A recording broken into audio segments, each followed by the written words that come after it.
In China, they aim to build a Great Wall of the Sea to prevent the US Navy from approaching. They're employing this kind of strategy. And to counter this, it's not just about building more warships. There's even talk of ballistic missiles and satellites, right? The US is saying it can't possibly bear the military costs for that. This all ties together. Not that President Trump is an odd person, but within the key dynamics of US-China relations, what they really hope for is that allies like South Korea and Japan within the first island chain will help secure this region. And let's begin. Today, let's dive into a story about ships. Isn't it the sectors that are doing well since Trump's election? Yes, it is. Recently, South Korea's President Yoon Suk-yeol said this at a press conference. Did you know Korean shipbuilders are repairing US Navy ships?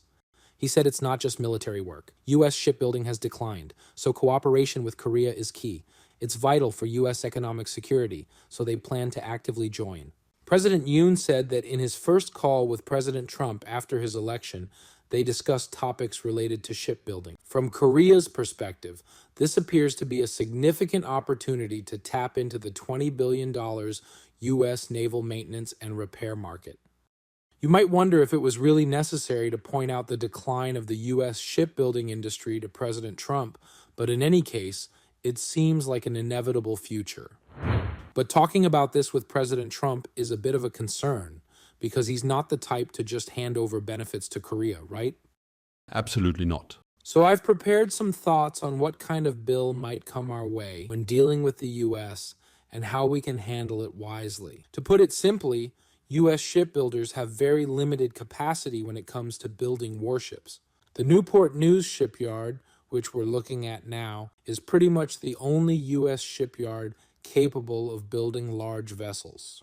However, its scale is only about 1/3 that of HD Hyundai Heavy Industries. Oh, it's small. It's really small, but this is the largest one, and there are about 3 other shipyards that can manage it, though not as effectively. But when it comes to repairing warships, it's not just about building.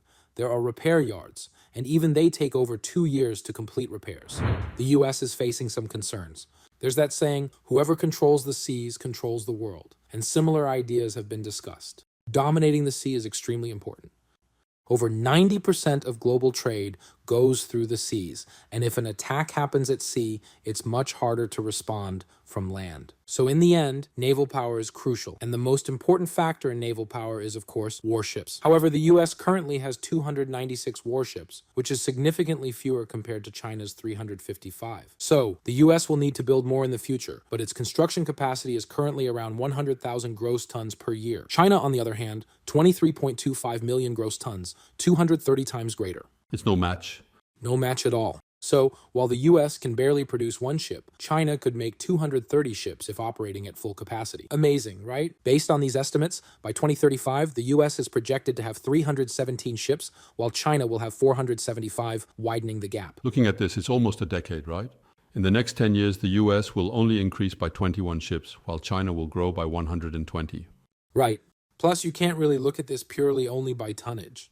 So it's not just about tonnage or the number of ships. The US has powerful vessels like aircraft carriers, so their offensive capability is still strong despite having fewer ships. Even so, what's concerning is that the average age of the US fleet is 24 years. The Chinese ships are about 14 or 15 years old. This means there will be a need to replace many more ships. Another concern from the US Navy intelligence is that the US has multiple fleets spread across the globe. China, though having a much smaller scale, can keep all its fleets concentrated in the waters to the east of China, along the Pacific coast. As a result, there's growing concern that the naval power might be lacking and needs significant improvement. These were the glory days, the prime of the US Navy. All those densely packed objects you see are ships. So the US actually had an overwhelming naval power.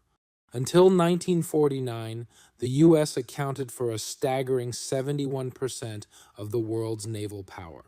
Even during Britain's peak, it was around 35%. But back then, the US reached an astonishing 71%. This really shows just how incredibly powerful the US Navy was back then. Even though it dropped to 44% by 2008, but it was still a massive fleet. China during World War II was only about 0.1%, but it expanded to 6.8%. The number of warships, which once exceeded 1,000, dropped to just 294 by 2022, marking a one-third decrease. This period is crucial, as around 2010, the U.S. Navy became significantly stronger. This is when China, so to speak, began to assert itself more boldly. At that time, there were territorial disputes with Japan, issues over rare earth minerals, and other conflicts. These disputes, along with tensions with the Philippines over the seas, started after 2008. Before, when naval power was weaker, those discussions didn't happen much. But as naval strength grew, the conversation started, and now by 2030, they're planning to operate 4 aircraft carrier battle groups and secure 6 aircraft carriers by 2035. Of course, the U.S. aircraft carriers are still much stronger, and its military power is superior. However, as I mentioned earlier, it still takes a long time to deploy these forces. Currently, the 7th Fleet is stationed in Yokosuka, Japan, to protect the region. But if any issues arise, the 3rd Fleet from Eastern California will quickly come to assist.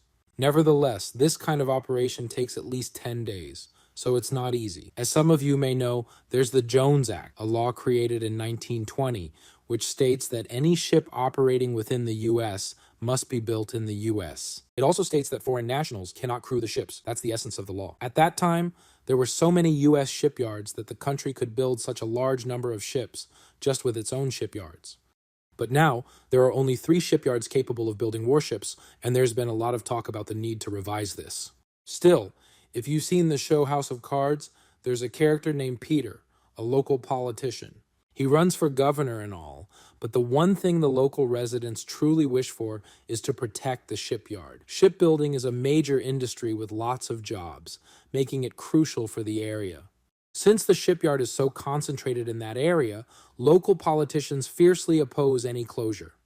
In House of Cards, there's a scene where they try to convince politician Peter by suggesting that closing the shipyard on a national level would be the best approach. But since it's such a sensitive law, it can't be easily changed. Any adjustments would need to be carefully worked through. Even if changes are made, whether creating or fixing, they need to stockpile.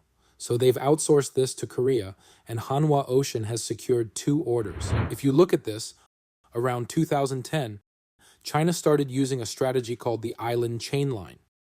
This refers to a line connecting islands. Until before 2012, China primarily adopted a strategy of actively defending the island chain line. So this line goes through Japan, then to Indonesia, and it's the line they aim to defend. The strategy was mainly to prevent anyone from entering within this line. However, during Xi Jinping's era, China adopted a more assertive foreign policy. This led to the concept of the second island chain, which now includes the South Pacific and has become a focal point in their discussions.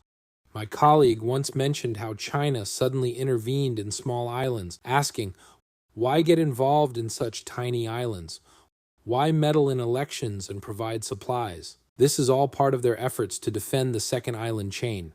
So, the area where problems arise is inside the first island chain. For example, if an issue arises in Taiwan, the 7th Fleet is the only one available, while the 3rd Fleet is over here. The 3rd Fleet would need to come, but if China starts blocking here, it won't be able to reach Taiwan. It already takes more than 10 days, so what does it mean to defend the island chain?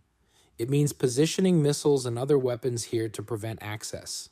If mines are laid and other obstacles are placed, it could take not just 10 days, but possibly months or even years to clear them. As for the 3rd island chain, it connects Hawaii and New Zealand. So, if China keeps expanding like this, the scope becomes too wide. The 3rd island chain would give China greater control over the Pacific, expanding its influence further. So, China is using strategies involving medium-range missiles, anti-ship ballistic missiles, hypersonic missiles, drones, submarines, and even satellites, including spacecraft to destroy satellites. China's military strategy includes A2 and AD, which is a key concept. This means anti-access and aerial denial. A2AD aims to block foreign forces from entering specific areas. The idea is to create a great wall at sea to prevent the U.S. Navy from approaching. That's the kind of strategy they're employing. So, when the MRO is outsourced to Korea, it's part of the U.S. strategy. If a problem arises in Taiwan and the Third Fleet needs to come in, while there are military strategies up to the island chain, the question becomes, who will defend this area if it's not seen or protected? In terms of overall military strength, it's not about what Trump does or doesn't do. Everyone in the US seems to broadly agree that our naval power is falling behind China's and is likely to fall even further. To counter this, it's not just about building more ships. Discussions are now extending to ballistic missiles and even satellites. They're pointing out that the United States can no longer sustain these enormous military expenses. This is quite clear. Around 2010, when China suddenly began strengthening its naval power and asserting territorial claims, this happened during President Obama's administration. At that time, a key strategy was redeploying fleets stationed in the Middle East to this region, a policy known as the pivot to Asia. This all ties together. Not to say President Trump is unusual, but rather that within the larger context of US-China relations, the Asia-Pacific region has become critically important.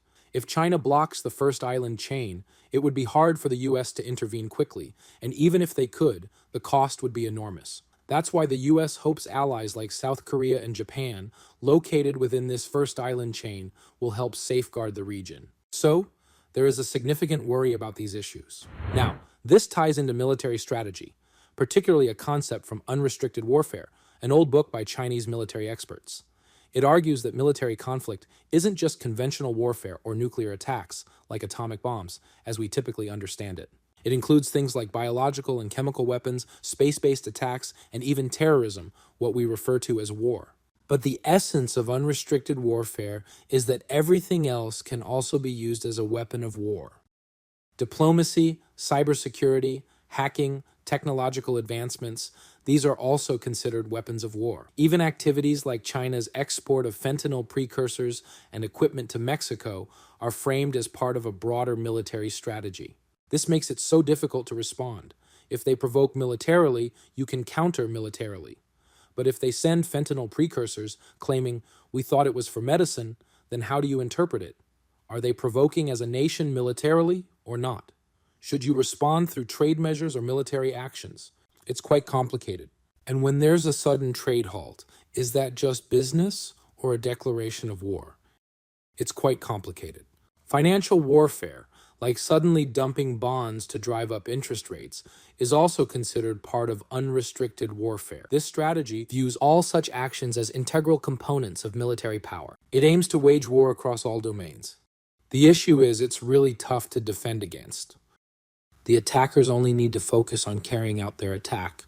But for the defending side, they have to protect everything because they never know where the attack might come from.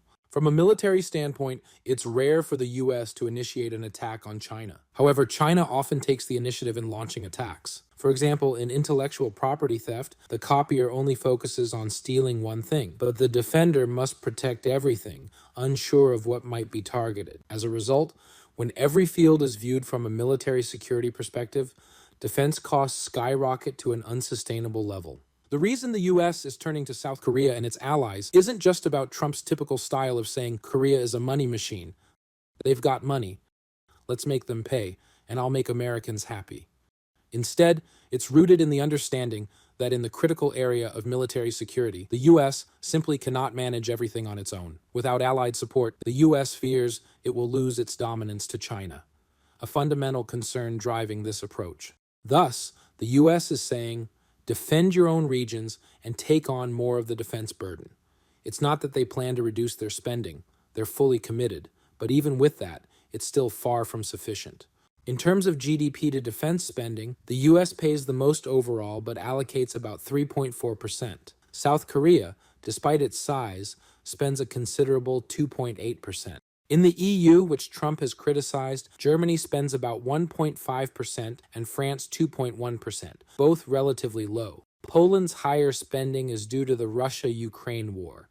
This is why there's talk of raising defense spending to 3% across the board. With the MRO contracts South Korea has secured, it appears positive from an industrial standpoint, offering valuable work opportunities. However, the U.S., with Trump reportedly demanding $10 billion for defense costs, is raising significant issues.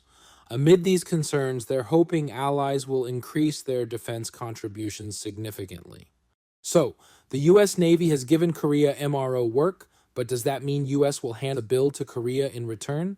That possibility is quite low. US will undoubtedly hand over the bill. The key question to Korea is how they can handle this wisely.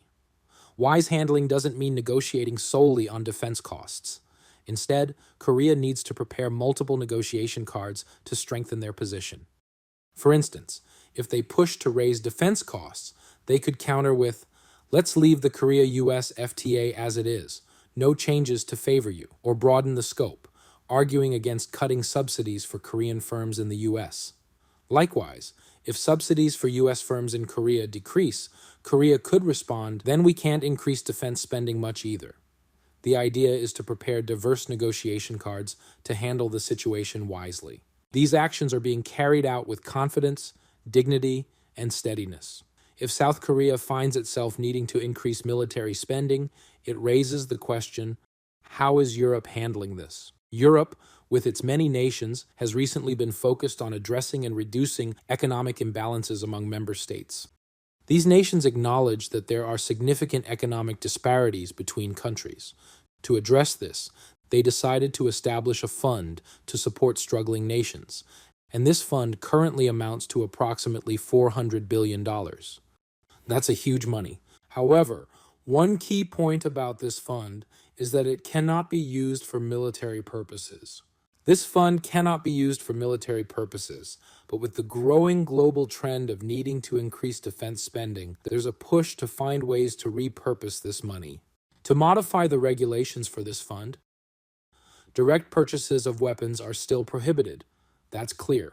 However, certain uses are being redefined. For example, improving roads to support tank mobility, which could be considered military-related, is allowed.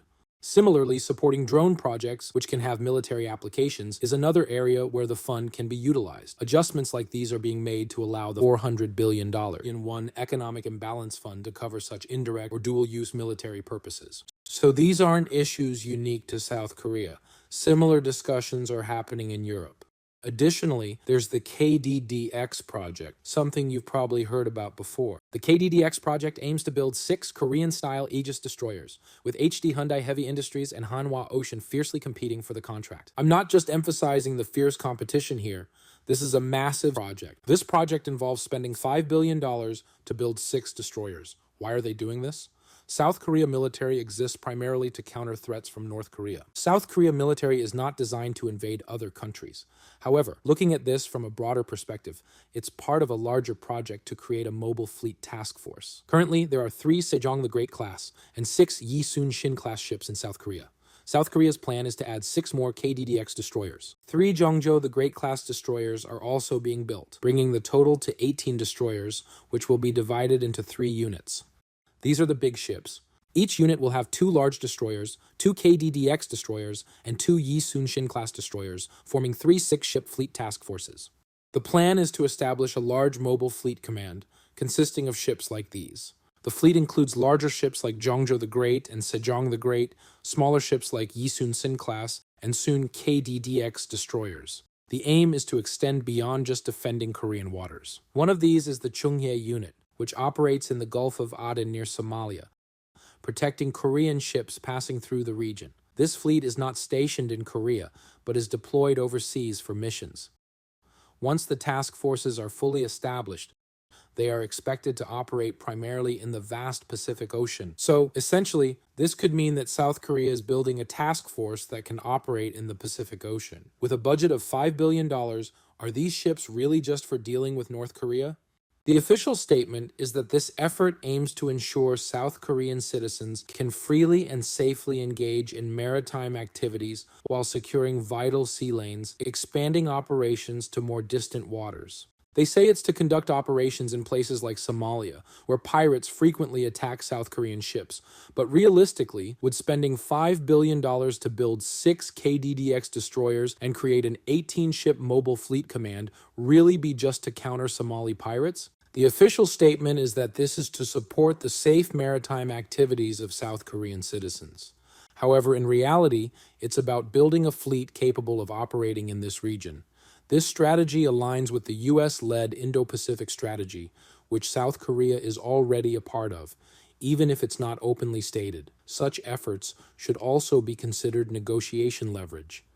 After all, it's not just by funding U.S. Forces Korea that we contribute to enhancing America's defense capabilities. South Korea is building a fleet to support operations in the first island chain, and you know this. Adding to that, Japan stands out as one of the key nations involved in maintaining this island chain defense strategy. This means that within the first island chain, the countries expected to collaborate with the U.S. in military actions are South Korea and Japan. The South Korean and Japanese forces conducting joint operations. South Korea's citizens aren't comfortable with this idea. Could South Koreans really accept training with the Japanese self-defense forces? If there's a military operation on South Korea's territory and the Japanese forces come into South Korea's waters or land, it would not be easy to accept. Yet this discussion persists not because of pro-Japanese factions in South Korea, but because of the U.S. concern over its naval strength being surpassed. The U.S. desires increased military cooperation between South Korea and Japan due to their fear of not overcoming this challenge alone. So this topic will likely keep coming up. There might be some noise from time to time, but the underlying strategies or situations causing these issues are as explained. We understand why we're building a mobile fleet, and we're aware of the costs involved. These factors are interconnected, and even though no one openly discusses it, this is the direction things are heading. At the same time, shipyards building KDDX destroyers are getting additional contracts from the U.S. fleet. Keeping this in mind, you might begin to see why these pieces of the puzzle are falling into place. Trump, the next president, is asking for a 9-fold increase in the U.S. forces Korea cost sharing and pushing for bills on shipbuilding, which could lead to a difficult situation. In negotiations, if the total amount can't be changed, alternatives are usually proposed within the components to find a middle ground. The government and businesses need to work together and come up with an efficient solution that can enhance both industry and defense capabilities.